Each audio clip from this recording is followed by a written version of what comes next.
4.5 ఏళ్లుగా మీరు టీజీవీ చేస్తున్నారు, ఎన్నెన్నో పాడ్కాస్టులు చేస్తున్నారు. మీరు ఊహించినంత రిజల్ట్స్ వచ్చాయా లేదా అని టీజీవీ స్టార్ట్ చేసిన తర్వాత ఇప్పటికి కూడా ఒక ఆల్టర్నేట్ డే ఎప్పుడు నాకు డిసప్పాయింట్ అయిపోతాను. ఏంటి నాకు డబ్బులు రావట్లేదు. బట్ ఆ డిసప్పాయింట్మెంట్ నేను సీరియస్ గా తీసుకుంటే ఎప్పుడో గివప్ చేసేవాడిని.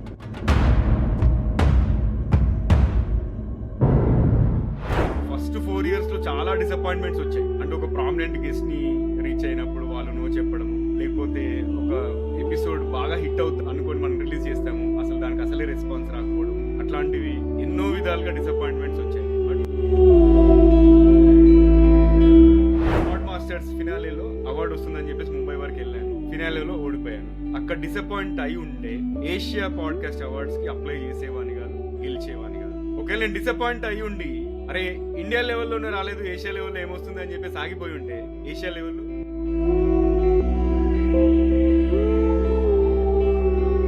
డిసప్పాయింట్మెంట్ అనేది మనకి ఎప్పుడు అపాయింట్మెంట్ ఇస్తూనే ఉంటుంది. అది మనం వద్దలేము, కానీ అదే అపాయింట్మెంట్ మనం తీసుకుని కూర్చుండిపోతే ఆ అపాయింట్మెంట్ ని మనం యాక్సెప్ట్ చేసేస్తున్నట్టు అన్నమాట. ఇట్ ఇస్ అది వద్దనలేని అపాయింట్మెంట్.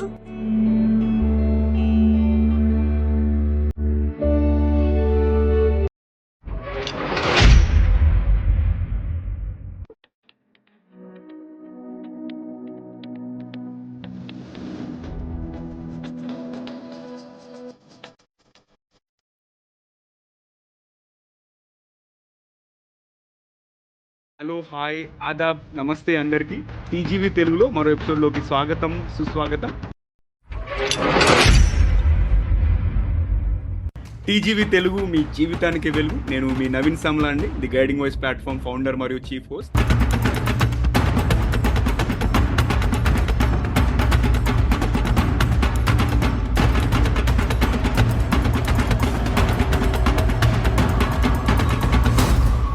ఈ పాడ్కాస్ట్ ద్వారా మేము విజయవంతమైన నాయకులు, కోచెస్, అంతేకాకుండా గుర్తించబడని హీరోలు, ఇంకా సెలబ్రిటీస్ మరియు అన్ని వర్గాల వ్యక్తుల యొక్క జ్ఞానాన్ని వ్యాప్తి చేయాలనుకుంటున్నాము. ఈ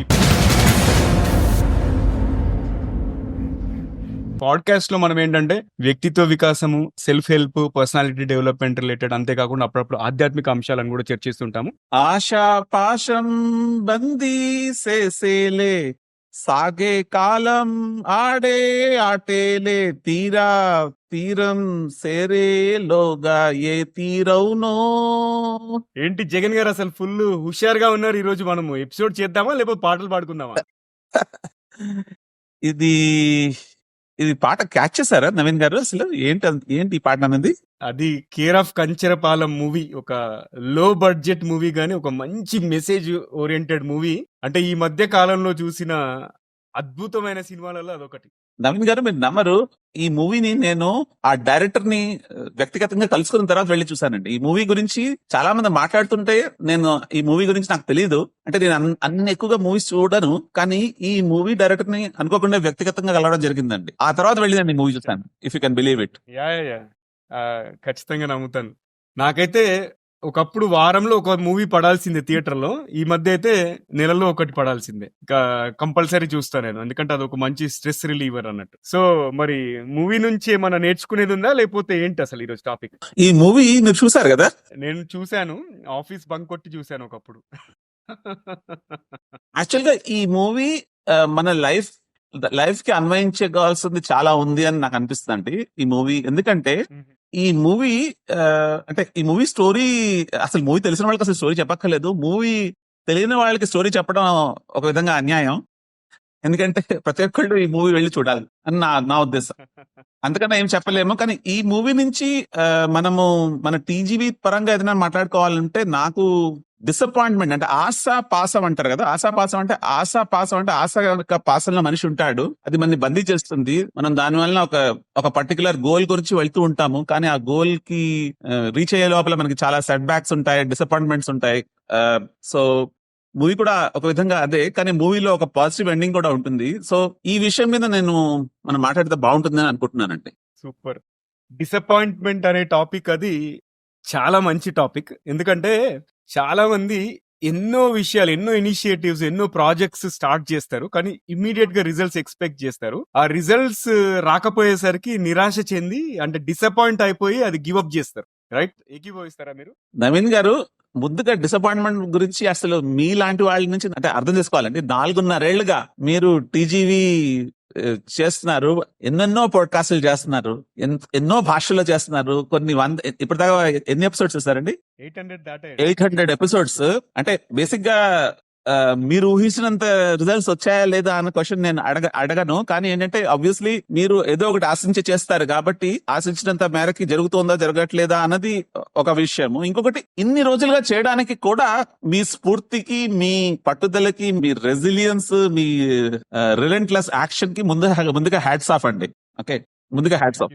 థ్యాంక్ యూ. కానీ నేను మిమ్మల్ని యాక్చువల్ గా పొగడడానికి నేను ఈ ఎపిసోడ్ లో జాయిన్ అవ్వట్లేదంటే, ఇలాంటి లాంగ్ ఎండీవర్స్ ఈ రోజుల్లో ఎంతమంది చేస్తున్నారు?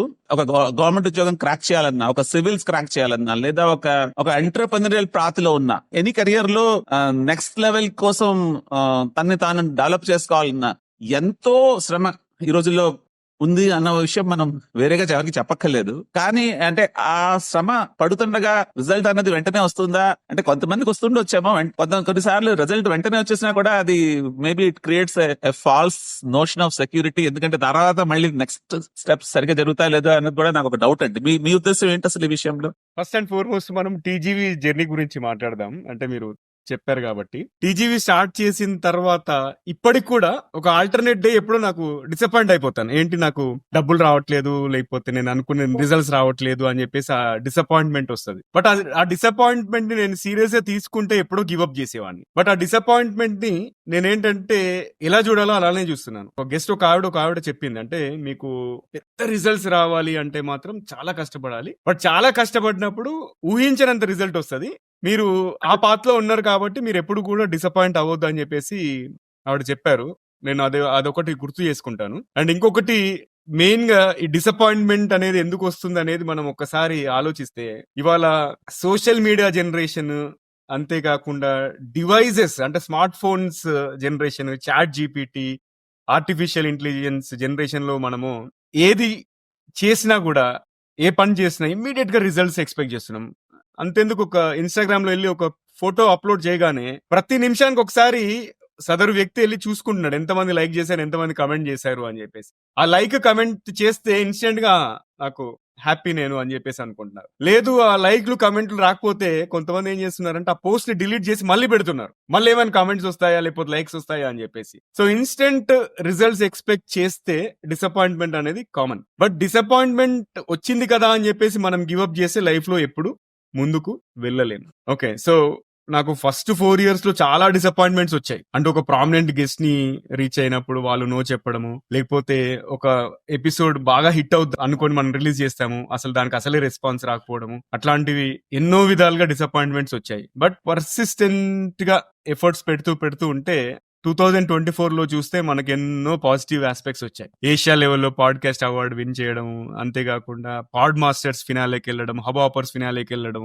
బిట్స్ ఫినాలేలో second runner up startup contest లో వెళ్ళడము, విన్ అవ్వడము, అంతేకాకుండా టెడ్ఎక్స్ టాక్ డెలివర్ చేయడము, కర్మవీర్ చక్ర అవార్డు రావడము, అవన్నీ. సో వీటిలలో ఏంటంటే నా పర్సనల్ స్టోరీ ఏంటంటే, డిసప్పాయింట్మెంట్ వచ్చింది అంటే మనము ఒక టైం తీసుకొని అసలు ఎందుకు అదే అలా జరిగింది అనేది రెట్రోస్పెక్ట్ చేసుకొని కోర్స్ కరెక్షన్ చేసుకుంటే బాగుంటుంది. సెకండ్ థింగ్ ఏంటంటే, ఇప్పుడు మనకి చుట్టూ జరిగే విషయాలు ప్రపంచంలో ఏ చూసుకున్నా కూడా 2 రకాల విషయాలు ఉంటాయి. ఒక విషయం ఏంటంటే మన సర్కిల్ ఆఫ్ ఇన్ఫ్లుయెన్స్ మన కంట్రోల్లో ఉండేది. సెకండ్ థింగ్ ఏంటంటే మన కంట్రోల్లో లేనిది. ఓకే, సింపుల్ ఎగ్జాంపుల్, పాడ్ మాస్టర్స్ ఫినాలేలో అవార్డు వస్తుందని చెప్పేసి ముంబై వరకు వెళ్ళాను, ఫినాలేలో ఓడిపోయాను. అక్కడ డిసప్పాయింట్ అయి ఉండే, అలానే ఉండుంటే ఏషియా పాడ్కాస్ట్ అవార్డ్స్ కి అప్లై చేసేవాని కాదు, గెలిచేవాని కాదు. అంటే ఇక్కడ మనము అప్లై చేయడము, ఓటింగ్ తెచ్చుకోవడము అదంతా మన కంట్రోల్లో ఉంది.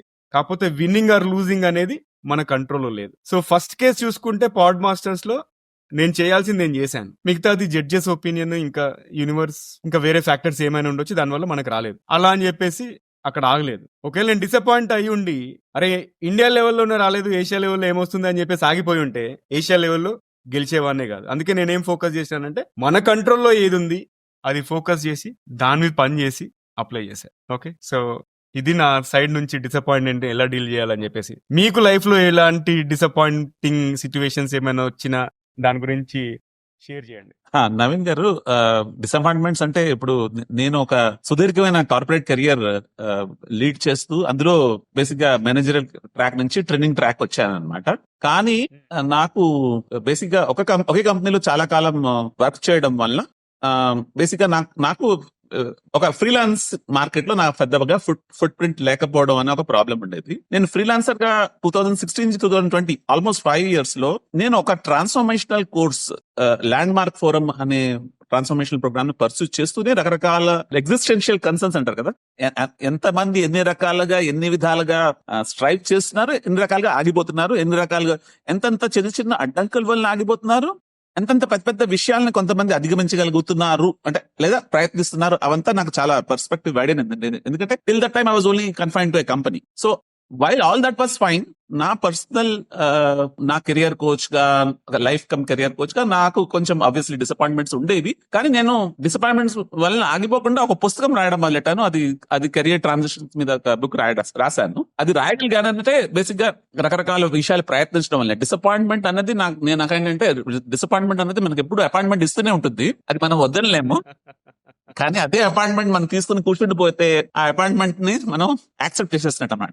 ఇట్ ఇస్ అది వద్దనలేని అపాయింట్మెంట్, అదే కానీ దాన్నే మనం పట్టుకుని కూర్చుండిపోకూడదని నేను ఇప్పుడు సరదాగా రిఫ్లెక్ట్ చేస్తాను. కానీ ఏంటంటే నాకు కూడా మై షేర్ ఆఫ్ డిసప్పాయింట్మెంట్స్ అంటే, కానీ ఏంటంటే బేసిక్ గా కోవిడ్ టైంలో అంటే నేను ఒక ట్రాన్సిషన్ మీద బుక్ రాసిన, Covid was the biggest transition of the human kind అని అనిపిస్తుంది. ఆ టైంలో నేను అంటే మళ్ళీ ఒక ఐటీ జాబ్ 2 years చేయడం వల్ల ఆ టైంలో అదేదో మేనేజర్ ట్రాక్ లో ఒక పే చెక్ కోసం జాబ్ చేసినా కూడా నాకు ఏదో మనసులో అయ్యో నాకు something that matters to me is how people can overcome their own knots. దాని గురించి ఏమి చేయలేదా అన్న ఒక ఫీలింగ్ తో నేను తెలుగులో రాయడం మొదలెట్టాను. ఆ తెలుగులో రాసిన ఫలితమే emotional first aid Ted talk series మీతో చేయగలిగాను. అది చాలా బ్యూటిఫుల్ గా వచ్చింది. యాక్చువల్గా అది కనీసం 3 ఏళ్ళు రాసాను కాబట్టి, ఎందుకంటే నాకు ఆబ్వియస్లీ పాడ్కాస్టింగ్ ప్రెజెన్స్ ఇచ్చినది మీరు, అంటే I totally acknowledge you for that. మీ పాత్రలో ఒక చిన్న పార్ట్ ప్లే చేయడానికి ఒక అవకాశం దొరికింది. ఎందుకంటే I know for sure how much disappointment, overcoming disappointment matters to people out there. చాలా మంది ఈ పాడ్కాస్ట్ ని ఎంత చూస్తారో ఎంత చూడరు అన్నది విషయం పక్కన పెడితే, disappointed for sure people are for many things out there. They only have to overcome their own disappointments. ఎందుకంటే it is an appointment that you cannot make it permanent. Super అండి. అయితే మనము ఇంకా ముందుకి వెళ్లే ముందు మనము పొడుపు కథ చెప్పుకుందాం. ఇవాళటి పొడుపు కథ ఏంటంటే, తెల్లటి పొలంలో నల్లటి విత్తనాలు చేతితో చల్లడం, నేటితో ఏరడం. ఏమిటది? సో చూద్దాం ఎవరు గెస్ చేస్తారు. మళ్ళీ ఇంకోసారి చెప్పాలండి, ఇంకోసారి చెప్పండి. చాలా బాగుంది. ఓకే, మళ్ళీ చెప్తున్నాను. తెల్లటి పొలంలో నల్లటి విత్తనాలు చేతితో చల్లడం, నోటితో ఏరుకోవడం. ఏమిటది? ఓకే, సో చూద్దాం ఎవరైనా గెస్ చేస్తారేమో. సరే, డిసప్పాయింట్మెంట్ లో హిస్టారికల్ గా చూసుకుంటే ఎవరైనా గుర్తొచ్చారా మీకు? అంటే ఎవరైనా ఫేమస్ ఫిగర్స్ కానీ, లేకపోతే పాలిటీషియన్స్ కానీ, ఎవరైనా ఇనిషియల్ స్టేజెస్ లో డిసప్పాయింట్మెంట్ ఎదుర్కొన్నా కూడా ఫైనల్ గా సక్సీడ్ అయిన వాళ్ళు ఎవరైనా? ఏ పెద్ద మనిషి ఒక మహాత్మా గాంధీని తీసుకుంటే, ఆయన్ని ఒక రైల్వే కంపార్ట్మెంట్ ఒక ఆయన గంటేశాడు. He had a first class ticket, but then you don't belong to first class అని ఫస్ట్ క్లాస్ టికెట్ ఉన్నా కూడా ఆయన్ని he was thrown out from the railway carriage one day. How much of a disappointment or how much of a injustice. Something wronged, something that I truly deserve, but I have been wronged. That's what is disappointment, kada? So basically, disappointment actually also contains this seed for a greater possibility అని అనిపిస్తుంది నాకు. అంటే ఒక మహాత్మా గాంధీని తీసుకున్నా. Okay, మీకు ఇంకెవరు గుర్తొచ్చారు? నాకు మహాత్మా గాంధీ గారు వెంటనే గుర్తొచ్చారు. ఓకే, నాకు జేకే రౌలింగ్, అంటే హ్యారీ పాటర్ సిరీస్ ఉంది కదా, ఆవిడని 12 పబ్లిషింగ్ హౌసెస్ రిజెక్ట్ చేశాయి. ఫైనల్ గా ఆమె పర్సిస్టెన్స్ తో ఒక హ్యారీ పాటర్ సిరీస్ చేయడమే కాకుండా అన్ని మూవీస్ కూడా క్రియేట్ చేయడం జరిగింది. అండ్ హ్యారీ పాటర్ అనేది ఎంత హిట్ అయింది అనేది అందరికి తెలుసు. గుర్తొచ్చింది. ఇంకొకటి ఆలోచిస్తే, ఈ మధ్య స్క్విడ్ గేమ్స్ అని చెప్పేసి ఒకటి చాలా పాపులర్ అయింది, రైట్? ఈ స్క్విడ్ గేమ్స్ మామూలుగా కొరియన్ షో, అది నెట్ఫ్లిక్స్ లో ఇప్పుడు one of the top shows. ఆ గేమ్ క్రియేటర్ ఒక 10 సంవత్సరాలు ఎన్నో స్టూడియోస్ చుట్టూ తిరిగాడు, అందరూ రిజెక్ట్ చేశారు. బట్ ఫైనల్ గా నెట్ఫ్లిక్స్ ఛాన్స్ తీసుకుంది and fast forward few years అది నెట్ఫ్లిక్స్ లో most watched show ever in just 28 days. Fantastic. అంటే ఒక నోని పాజిటివ్ గా తీసుకొని ఇంకా ఆయన రిఫైన్ చేసుకొని ఒక $900 million ఎస్ లాగా కన్వర్ట్ చేశారు. సో ఈ రెండు స్టోరీస్ నాకు చాలా హత్తుకున్నాయి. Absolutely brilliant. అంటే మనకి చాలా స్టోరీస్ ఉంటాయండి, కానీ ఏంటంటే they did not take disappointment తో వాళ్ళు టెంపరీగా, అంటే ఇప్పుడు కర్నల్ శాండర్స్ KFC ఆయన ఆయన ఆ రెసిపీ ఎంతమందికి చెప్పారు, and at what age he turn entrepreneur, అంటే ఇలాంటి స్టోరీస్ మనకు చాలా ఉంటాయి. కానీ it's not about the stories, but the stories that really speak to you. And stories could be million out there, but the one that speaks to you is what matters. Right, absolutely super. అంటే మనం మంచి విషయాలు చెప్పాము ఈ రోజు disappointment గురించి. ఇంకా episode conclude చేసే ముందు నేను పొడుపు కథ యొక్క ఆన్సర్ రివీల్ చేద్దాం అనుకుంటాను. ఎవరైనా గెస్ట్ చేసి మీకు Pat on the back, guest చేయకపోతే నేను క్వశ్చన్ రిపీట్ చేస్తాను. తెల్లటి పొలంలో నల్లటి విత్తనాలు, చేతితో చల్లడం, నోటితో ఏరుకోవడం, ఏమిటది? ఓకే, గెస్ట్ చేస్తే వెరీ గుడ్, గెస్ట్ చేయకపోతే ఆన్సర్ వచ్చేసి పుస్తకం. ఓకే, సో అది వాళ్ళ పొడుపు కథ. అండ్ మీకు కూడా డిసప్పాయింట్మెంట్ రిలేటెడ్ ఏమన్నా స్టోరీస్ ఉంటే మాతో షేర్ చేయండి. అలాగే మీకు తెలిసిన స్టోరీస్, ఎవరైనా డిసప్పాయింట్మెంట్ ని అపాయింట్మెంట్ లాగా తీసుకోకుండా సీరియస్ గా దాని మీద వర్క్ చేసి ఒక సక్సెస్ స్టోరీగా కన్వర్ట్ చేసి దాని గురించి మాకు చెప్పండి. యూట్యూబ్ లో వాచ్ చేస్తున్నట్టయితే కమెంట్ చేయండి, లేదు audio platform, social media platform లో ఈ ఎపిసోడ్ దొరికితే అక్కడ కూడా మీరు కమెంట్ చేయొచ్చు. సో అది వాళ్ళ ఎపిసోడ్. మళ్ళీ మరో ఎపిసోడ్ లో మరో పెప్టాక్ తో గానీ లేకపోతే ఇంకో ఇంటర్వ్యూ గానీ చేద్దాం. అండ్ మీకు ఎడ్యుకేషన్ పరంగా, కెరియర్ పరంగా ఎటువంటి క్వశ్చన్స్ ఉన్నా మమ్మల్ని రీచ్ అవ్వచ్చు. అంతేకాకుండా ఫ్యూచర్ లో ఎలాంటి టాపిక్స్ కవర్ చేయాలి, లేదా మంచి గెస్ట్ స్పీకర్ సజెషన్స్ ఉన్నా కూడా వాళ్ళ గురించి మాకు తెలియపరచొచ్చు. మా email address tgvtelugu@gmail.com. So friends, వింటూనే ఉండండి, చూస్తూనే ఉండండి. టీజీవీ తెలుగు, మీ జీవితానికి వెలుగు. సో మళ్ళీ మరో ఎపిసోడ్ లో కలుసుకుందాం. అంతవరకు సెలవు, నమస్కారం.